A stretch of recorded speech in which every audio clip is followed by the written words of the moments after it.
My parents tried to steal my inheritance to fund their golden child's college. Now they're begging me not to sue, but my answer shattered their dreams. I am not my parents' favorite child. As much as it might sound dramatic or even petty, it's the only way to explain how things have always been in my family. Growing up, I always knew my family wasn't like everyone else's.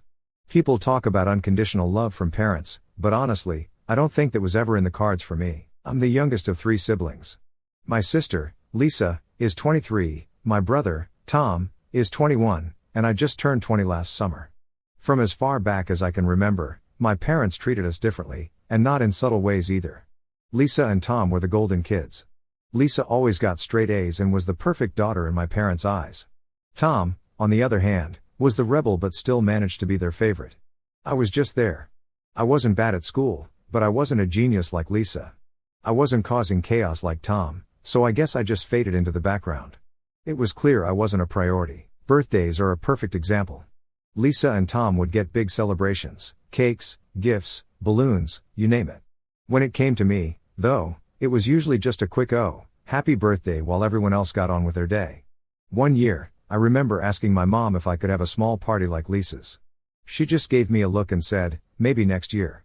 Spoiler, next year never came. By the time I hit my teens, I started to realize how much it bothered me, not because I wanted lavish gifts or attention, but because it felt like I wasn't worth as much to them. I knew I couldn't rely on my parents for support, so when I was 13, I started doing odd jobs around the neighborhood, mowing lawns, washing cars, stuff like that. I saved every penny and eventually managed to buy my own things, like a second-hand laptop for school. Meanwhile, Lisa and Tom got brand new MacBooks handed to them the second they needed one. I tried not to let it get to me. I figured, hey, at least I'm learning to stand on my own 2 feet. But it was hard not to feel bitter sometimes, especially when my parents would make excuses for why they couldn't give me the same opportunities as my siblings. They'd say things like, "Lisa needs it for her classes," or "Tom just needs a little extra help right now." It was always something. The turning point came when I turned 18 and graduated high school. My parents didn't even ask if I wanted to go to college, they just assumed I'd figure it out on my own. Meanwhile, Lisa got full financial support for her studies, and Tom, well, he didn't stick to anything long enough to need support, but they still gave him money whenever he asked. By this point, I had learned not to expect much from them, so I decided to take a gap year after I finished high school and work while I figured out my next steps. I got a part-time job, paid rent to my parents because I didn't want to be a freeloader, and started saving up for college. It wasn't easy, but it felt good to be independent. Then, later that year, everything changed. My grandfather passed away, and in his will, he left each of us grandkids a chunk of money to help with college or housing. It wasn't a fortune, but it was enough to make a real difference in my life. I finally felt like I had a shot at something better, until my parents decided to throw a wrench into my plans. The money he left us felt like a small victory for me. For once, I had a safety net. I could afford college without working ridiculous hours or taking out massive loans. It felt like my ticket out of this constant feeling of being overlooked and undervalued. Lisa's share went straight to her tuition. No questions, no drama, just smooth sailing as always. Tom, on the other hand, became the walking definition of a money pit. He started college around the same time but couldn't stick to a single major for more than a semester. First, it was engineering because he wanted to build cool stuff. Then it was business because that's where the real money's at. After that, it was art because, apparently, he wanted to find his passion. Each switch cost a fortune, and he burned through his inheritance faster than anyone could have predicted. By the time my parents realized the money was almost gone, Tom was already talking about changing majors again. I remember overhearing my dad say, "Well, at least he's trying," while I was in the kitchen making dinner. I nearly laughed out loud. If that's what trying looks like, then I don't even want to know what failing would be. At first, I thought, not my problem. Both my siblings had already moved out. Lisa had graduated and landed a job in another state, and Tom was supposed to be living in a dorm, though I later found out he'd moved back home after burning through his money. I was the only one left in the house, still paying rent to my parents to avoid being labeled a freeloader. It felt unfair, especially since I was doing everything on my own while my parents bent over backward for everyone else. Then my parents started dropping hints. It started small, comments about how families should support each other and how Tom just needs a little help to get back on track. I didn't think much of it until one night my mom sat me down in the living room. She had this overly sweet tone, the kind she uses when she's about to ask for something big. "We've been thinking," she began. Tom has had a few setbacks, and he's really struggling to finish school. You're doing so well, and you're so responsible. Would you consider helping him out? I stared at her, trying to process what she was asking. Help him out how? I asked, even though I already knew where this was going. Well, she said, fidgeting with her hands, your grandfather left you that money, but maybe you could give it to Tom for now. He'll pay you back once he graduates and gets a good job. I couldn't believe what I was hearing. You want me to give him my inheritance? The money that's supposed to help me pay for college? She nodded like it was the most reasonable thing in the world. Think of it as an investment in the family. Tom's your brother, and he needs help. He'll return the favor when he's able. I didn't even know what to say at first. It was like all the air had been sucked out of the room. Finally, I managed to respond, Mom, I haven't even started college yet. If I give him that money, I won't be able to afford it. Why can't he just figure it out himself? That's when she pulled the guilt trip. He's your brother, and he's in a tough spot. You're young, you have time to figure things out. He's already behind, and if he can't finish school, it's going to ruin his future. I tried to stay calm, but my frustration was building. So I'm supposed to ruin my future instead? That's not fair. Her face hardened, and her tone shifted. Life isn't fair, and sometimes you have to make sacrifices for your family. Tom would do it for you. I almost laughed. Tom wouldn't lift a finger for me if his life depended on it, but I didn't say that. Instead, I stood up and told her, I'm not giving him my money. End of discussion. She didn't take it well. The next day, my dad cornered me in the kitchen to back her up. You need to think about the bigger picture, he said. This isn't just about him, it's about the family. I just shook my head. If it's about the family, why don't you and Mom help him? Why does it have to come from me? We've done everything we can, he replied. It's your turn to step up. That's when they dropped the ultimatum. If I didn't agree to give up my inheritance, they were going to raise my rent. They claimed the household expenses had increased since Tom moved back home and that I should be paying more anyway. We can't afford to support Tom's studies without your help, Mom said, as if it was my responsibility. If you're not willing to contribute more, then maybe you need to find somewhere else to live. I was stunned. They were asking me to sacrifice everything I had worked for and then punishing me for refusing. They wanted me to pay more rent, which they would then use to fund Tom's studies. It felt like a slap in the face. I was already paying more than my fair share, and now they were threatening to kick me out if I didn't fall in line. From that point on, my parents started giving me the silent treatment, only talking to me when they needed something. Tom avoided me altogether, probably because he knew I wasn't going to cave. They thought they could wear me down, but all it did was make me more determined to hold my ground. That money was my chance to get out of this cycle of being overlooked and used. I wasn't about to let them take that away from me. My dad wasn't much better, throwing in his own digs about how I was being selfish and not thinking about the bigger picture. The breaking point came one night during dinner. My mom brought up the rent situation again.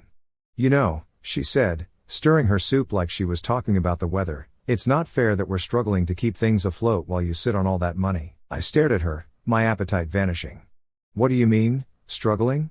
I already pay rent every month, and it's not like Tom's contributing anything. She sighed, as if I was being unreasonable. Tom is in a tough spot right now. We're trying to help him get back on his feet, but that means we need everyone to pitch in. If you're not willing to share your inheritance, the least you can do is help cover the extra costs. Extra costs? I repeated, my voice rising. So you're asking me to pay more rent because Tom's living here for free? You're using my rent money to pay for his college, aren't you? She didn't deny it. We're doing what we have to do to keep this family together. I couldn't believe it. They were taking my hard-earned money, the money I worked for while juggling school and a part-time job, and funneling it to Tom, the golden child who couldn't stick to a major for more than a semester. You're not keeping the family together, I snapped. You're enabling him to keep screwing up while expecting me to clean up his mess. My dad, who had been quiet until now, decided to chime in. If you don't want to contribute more, then maybe you should think about moving out. I was stunned. I looked at him, then at my mom, hoping one of them would realize how ridiculous this all sounded, but they didn't. They just stared back at me like they had already made up their minds. Are you serious? I asked.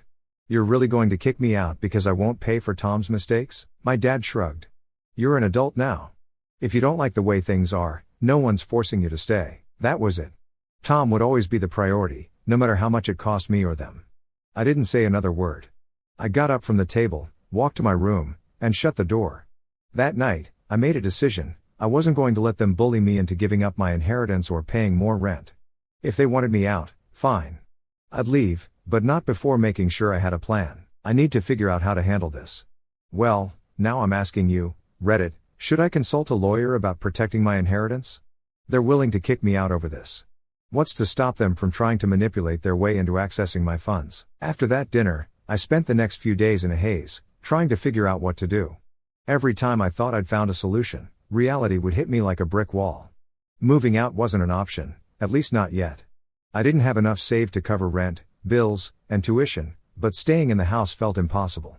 My parents' constant guilt-tripping and Tom's freeloading were wearing me down to the point where I could barely focus on work or planning my future. The idea of consulting a lawyer crossed my mind more than once. I needed to protect my inheritance, if not from outright theft, then at least from being manipulated into giving it up. But lawyers are expensive. I barely had enough money to keep my savings intact and pay rent. The thought of shelling out hundreds, maybe thousands, for legal advice felt completely out of reach. I tried looking up resources online, but everything I read just confused me more. Terms like probate, trustee, and beneficiary rights might as well have been written in another language. The more I researched, the more hopeless it all felt. I wasn't sure how to even start contacting a lawyer, much less how to pay for one. That's when I thought of my best friend, Jake. We've been close since we were kids, practically brothers. Whenever things got bad at home growing up, I'd bike over to Jake's house, no matter the time of day, and he and his parents would take me in without question. His family practically became a second home for me. Even now, Jake's the one person I know I can rely on, no matter what. I vented to Jake about everything that had been happening. He listened without interrupting, which is rare because Jake always has something to say. When I finally finished rambling about the mess with my parents and how I didn't know what to do about my inheritance, he leaned back and gave me this look. "Why didn't you tell me sooner?" He said, like it was the most obvious thing in the world. "What do you mean?" I asked. "You know my brother's a lawyer," he said, like that answered everything. "You should talk to him." It took me a second to process what he was saying. I knew Jake's older brother, Ben, was some kind of lawyer, but I never put two and two together. "I don't know, man," I said. "Lawyers are expensive. I can't afford that right now." Jake rolled his eyes. "First of all, Ben's not going to charge you for some basic advice. He's my brother, and you're practically family. Second, he specializes in stuff like this, wills, estates, inheritance stuff. He'll know what to do." That night, for the first time in weeks, I felt I would finally do things how I wanted. Maybe I didn't have to face this alone. Maybe there was a way to protect what was mine without ruining myself financially in the process. Now I just have to wait for Jake to get back to me. Do you think talking to a lawyer is the right move, Reddit? Is there anything I should prepare before meeting with him? A few days later, Jake called me with good news. His brother, Ben, was happy to help and had time to meet me that weekend. I knew this was my best shot at understanding my situation and figuring out how to handle my parents. When I arrived at Ben's office, he greeted me warmly, instantly putting me at ease. After some small talk, I explained everything: my grandfather's inheritance, the pressure from my parents to give it to Tom, the threats to raise my rent, and my concerns about them somehow accessing the money. Ben listened intently, taking notes as I spoke. When I finished, he leaned back in his chair and let out a low whistle. "You've got quite a situation on your hands," he said, "but the good news is, based on what you've told me, your parents can't touch the inheritance." "What do you mean?" I asked, leaning forward. He explained that most inheritances like mine are placed in a trust, and unless my grandfather explicitly granted access to someone else, it's entirely mine. "The trustee is legally bound to follow the instructions in the will," he said. "Unless you've signed something giving someone else access or they forged something, which is a whole different issue, the money is untouchable by anyone but you." Ben continued, "But that doesn't mean they can't make your life difficult in other ways. That's why I'd recommend you start documenting everything. Keep a record of every conversation, every threat, every attempt to pressure you. Write down dates, times, and exactly what was said. If this ever escalates, like them trying to access the trust illegally, you'll need that evidence. It's also good to have a clear timeline if you decide to take legal action down the road." The idea of documenting everything made perfect sense. As I left Ben's office, I didn't feel lighter, I felt stronger. For the first time in weeks, I wasn't just reacting to my parents' manipulation. I had a strategy, and I was ready to fight for what was mine. The inheritance wasn't just money to me, it was my future, my independence, and I wasn't going to let anyone take that away. That night, I grabbed a notebook and sat at my desk with a clear purpose. I started jotting down everything I could remember from the past few weeks. I'm officially done bending over backward for people who don't see my worth. This time, I'll be ready to meet them head on. But things escalated quickly. A few days later, I overheard my parents whispering in the kitchen. They were discussing how to convince me to help Tom, Something about combining the rent increase with a promise to revisit the inheritance later. It was clear they thought I was naive enough to fall for it. They didn't know I was already planning my next move. That evening, I started quietly packing my things. I didn't rush, I wanted to be methodical, careful not to raise suspicion. I tucked my packed boxes into my closet and started looking for a place to stay. Jake had already offered to help me out if I needed it, but I wanted to try finding my own space first. Within a week, I found a small apartment a few towns over that fit my budget. It wasn't much, but it was mine. I paid the deposit, signed the lease, and set a date to move in, all without breathing a word to my parents. The night before the move, my dad called a family meeting in the living room. I knew it wasn't going to be a discussion, it was going to be another ambush. Still, I played along, sitting on the couch while my parents and Tom positioned themselves like a united front. It was almost comical how obvious they were about it. "We've been thinking," my dad began, his voice carrying that faux authoritative tone he always used when trying to guilt-trip me. "This situation isn't working for anyone. We're a family, and families solve problems together. It's time for you to make a decision." I crossed my arms, keeping my expression neutral. "I already have. I'm not giving up my inheritance, and I'm not paying more rent." My mom sighed dramatically, like she'd just been told I didn't love her anymore. "You're being so stubborn. This isn't about money, it's about helping your brother, helping his kids. Do you even understand the kind of pressure we're under?" I was not buying any of their act, so I replied, "I'm moving out." I said it plainly, leaning back in my chair. "I've already found a place, and I'll be gone by tomorrow." My mom's face went pale, and my dad's jaw tightened. "You're moving out?" my mom finally managed to ask, her voice trembling. "Where are you going to go? How can you afford this?" "I've already sorted it out," I replied, keeping my tone calm. "I have a lease signed and a plan in place, but why would you leave?" She continued, her voice rising in pitch. "You don't need to go anywhere. You have everything you need here. This is your home." "No," I said firmly, meeting her gaze. "This stopped feeling like home a long time ago." Without waiting for a response, I walked to my room and closed the door. I could hear muffled voices behind me as they tried to process what had just happened, but I didn't care. This was my life, and I wasn't going to let anyone dictate how I lived it anymore. The next morning, I left before anyone was awake. As I drove away, I didn't feel regret or sadness, I felt free. It had been a couple of weeks since I moved out, and while I wasn't in college yet, I was finally able to think clearly and make plans for my future. I was saving every penny I could, preparing to enroll in the upcoming semester. A few weeks after I moved out, I thought things had finally settled. Sure, my parents still sent me guilt-tripping texts, but I ignored them. For once, I felt like I was in control of my life. But then Tom's college situation came crashing down, dragging everyone back into chaos. It started with a call from Lisa, of all people.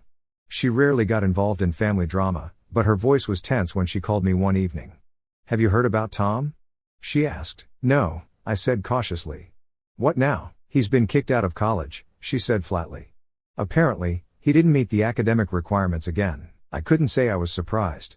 Tom had been changing majors and coasting on half-hearted effort for years. "What are Mom and Dad doing about it?" I asked, already bracing for the answer. "They're scrambling," Lisa replied. "He's burned through his inheritance, so they're trying to figure out how to get him back in. I think they're planning to take out a loan to cover tuition." I sighed, shaking my head. "Of course they are. Why hold him accountable when they can just throw more money at the problem?" Lisa hesitated. "That's not all.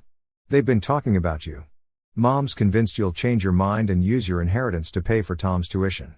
She thinks you just need a wake-up call to realize how important this is for the family." I laughed bitterly. "Unbelievable. They're still trying to drag me into this." Lisa sighed. "You know how they are. They won't let it go." The next day, the guilt-tripping escalated. My mom called, her tone dripping with desperation. "Tom is going through such a hard time," she began, skipping right over any pleasantries. "He's trying so hard to turn things around, but the school won't give him another chance unless we pay up front for the next semester." I stayed silent, waiting for the inevitable. "We were thinking," she continued, "that you could help, just this once. Use some of your inheritance to cover his tuition, and we'll make sure he stays on track this time. It's the least you can do for your brother." "No," I said firmly, cutting her off. "That money is for my future, not to bail Tom out of his mistakes." Her tone shifted instantly, becoming colder. "How can you be so selfish? He's your brother. He's trying to make something of himself, and you're just sitting on money you don't even need yet." "I'm not selfish, Mom," I replied. "I'm responsible, something Tom could stand to learn." She hung up on me after that.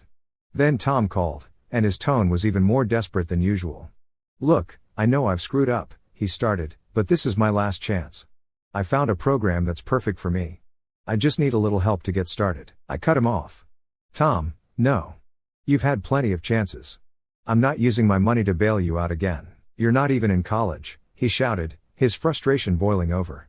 "You're sitting on that money for nothing while I'm trying to make something of myself." "You're not trying," I snapped back. "You're expecting everyone else to clean up your messes. I'm not doing it anymore." Then he muttered, "You'll regret this," and hung up. A few days later, Lisa called again, this time with a warning. "Mom and Dad went to the trustee overseeing your inheritance," she said. "They're trying to convince them to release the money early." "What?" I said, my heart sinking. "They can't do that. It's in trust." "They're desperate," she said, "but don't worry. It sounds like the school told them there's nothing they can do without your consent." I immediately called Ben, Jake's lawyer brother, to make sure everything was secure. He confirmed that the trust was airtight and advised me to keep documenting everything. "If they try anything shady, you'll have the evidence to protect yourself," he said. Without access to my inheritance, my parents decided to co-sign a loan for Tom's tuition, putting themselves even deeper in debt. Meanwhile, Tom's academic career finally hit a dead end. The private program they enrolled him in dropped him after just one semester when he failed to meet their standards. Instead of holding him accountable, my parents doubled down on blaming me. They called, texted, and even sent letters, all variations of the same message: I'd abandoned the family. I ignored all of it. I wasn't going to let their poor decisions derail my life anymore. Months later, I finally enrolled in college, using my inheritance to cover tuition and living expenses. It felt like a fresh start, a chance to focus on my future without the weight of my family's expectations holding me back. As for Tom, he's still living with my parents, working a string of dead-end jobs and complaining about how life isn't fair. My parents continue to enable him, but their finances are stretched thin. They've made their choices, just like I've made mine. The next day, I called Ben, Jake's lawyer brother, and explained the situation. He immediately pulled up the trust documentation and contacted the trustee. A few hours later, he called me back, sounding serious. "They tried to forge your signature," he said bluntly. The trustee flagged it right away. "They submitted a request to access the funds, claiming it was on your behalf, but the paperwork didn't match up." The trustee reported it as fraudulent. I was stunned. Even though I knew my parents were desperate, I hadn't expected them to stoop this low. "What happens now?" "The trustee filed a formal complaint," Ben said, "and I forwarded the details to the proper authorities. If you want, you can let this play out legally, or we can try to settle it quietly." For a moment, I felt nothing but clarity. This wasn't a decision to be weighed, it was a line they had crossed, and there was no going back. "No," I said firmly. "They've made their choices. Let it play out." The situation escalated quickly. My parents were served with legal documents accusing them of attempting to commit fraud by forging my signature. They were forced to hire a lawyer, and the fines alone were substantial. I found out through Lisa that they dipped into their savings to pay the legal fees and were scrambling to cover the costs. Tom, of course, was furious. He called me one evening, ranting about how I betrayed the family. "You didn't have to take it this far," he yelled. "It's not like they were stealing it. They were just trying to help me." "Trying to help you by committing fraud?" I shot back. "Do you even hear yourself, Tom? This is exactly why I had to leave. You and Mom and Dad think you're entitled to whatever you want, no matter the cost. They're your parents," he shouted. "They've done so much for you, and this is how you repay them?" I didn't bother arguing. "I'm done with this conversation, Tom." The fallout was brutal for them, at least. The court ultimately imposed a hefty fine on my parents and issued a formal warning that any further attempts to access the trust would lead to harsher penalties. They narrowly avoided criminal charges, but the financial hit was significant. Now my parents are left picking up the pieces. Their finances are in shambles, and Tom's college dreams are officially over. He's stuck in a dead-end job, still living at home, and still blaming everyone but himself. As for me, I finally enrolled in college, using my inheritance exactly as my grandfather intended. It feels like a fresh start, a chance to focus on my future without the weight of my family's expectations holding me back. I always keep reminding myself that I didn't choose this path, they did. By trying to manipulate and control me, they forced me to take a stand, and for the first time in my life, I'm proud of myself for doing just that. To everyone who's taken the time to read my story, thank you. If you're facing a similar struggle, remember this: it's not selfish to put yourself first. You deserve to be valued, and if the people around you can't respect your boundaries, it's okay to walk away and prioritize your own well-being. Sometimes, protecting your peace means choosing yourself.